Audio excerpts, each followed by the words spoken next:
Luc, chapitre 10.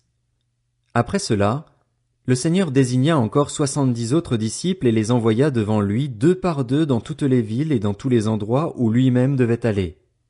Il leur dit, La moisson est grande, mais il y a peu d'ouvriers. Priez donc le maître de la moisson d'envoyer des ouvriers dans sa moisson. Allez-y, je vous envoie comme des agneaux au milieu des loups. Ne prenez ni bourse, ni sac, ni sandales et ne saluez personne en chemin.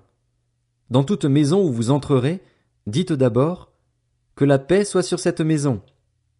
Et s'il se trouve là un homme de paix, votre paix reposera sur lui. Sinon, elle reviendra sur vous. Restez dans cette maison, mangez et buvez ce qu'on vous donnera, car l'ouvrier mérite son salaire. N'allez pas de maison en maison.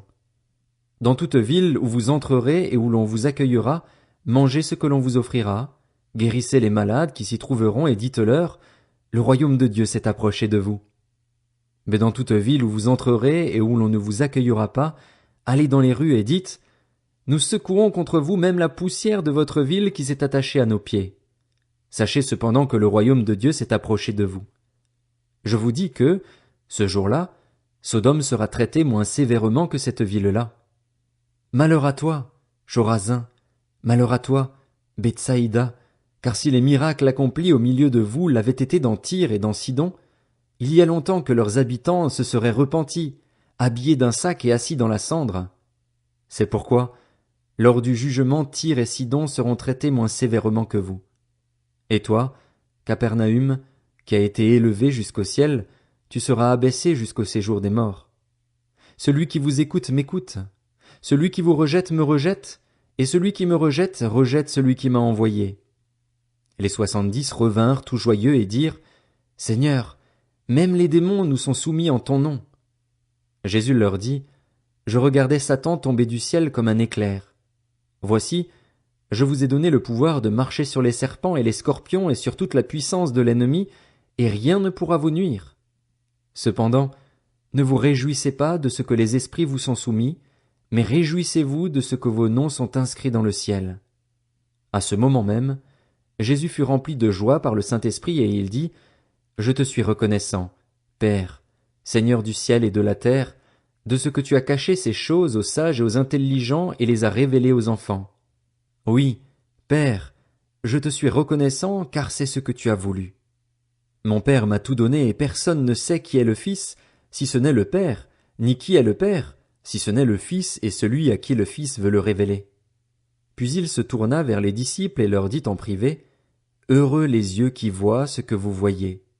En effet, je vous le dis, beaucoup de prophètes et de rois ont désiré voir ce que vous voyez et ne l'ont pas vu, entendre ce que vous entendez et ne l'ont pas entendu. Un professeur de la loi se leva et dit à Jésus pour le mettre à l'épreuve, Maître, que dois-je faire pour hériter de la vie éternelle? Jésus lui dit, Qu'est-il écrit dans la loi? Qui lis-tu? Il répondit, Tu aimeras le Seigneur, ton Dieu, de tout ton cœur, de toute ton âme, de toute ta force et de toute ta pensée, et ton prochain comme toi-même. Tu as bien répondu, lui dit Jésus. Fais cela et tu vivras. Mais lui, voulant se justifier, dit à Jésus, Et qui est mon prochain? Jésus reprit la parole et dit, Un homme descendait de Jérusalem à Jéricho.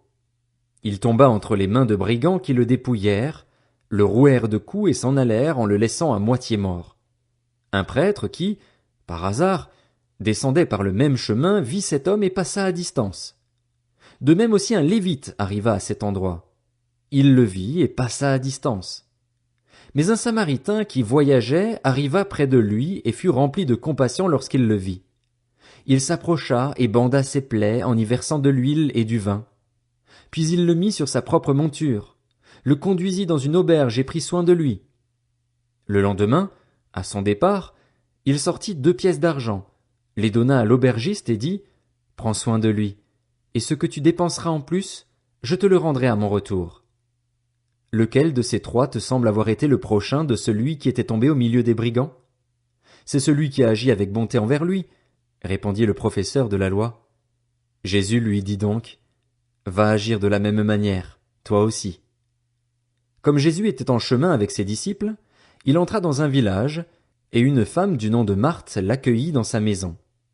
Elle avait une sœur appelée Marie, qui s'assit aux pieds de Jésus et écoutait ce qu'il disait. Marthe était affairée aux nombreuses tâches du service. Elle survint et dit, « Seigneur, cela ne te fait-il rien que ma sœur me laisse seule pour servir? Dis-lui donc de venir m'aider. » Jésus lui répondit, « Marthe, Marthe, tu t'inquiètes et tu t'agites pour beaucoup de choses, mais une seule est nécessaire. Marie a choisi la bonne part, elle ne lui sera pas enlevée. »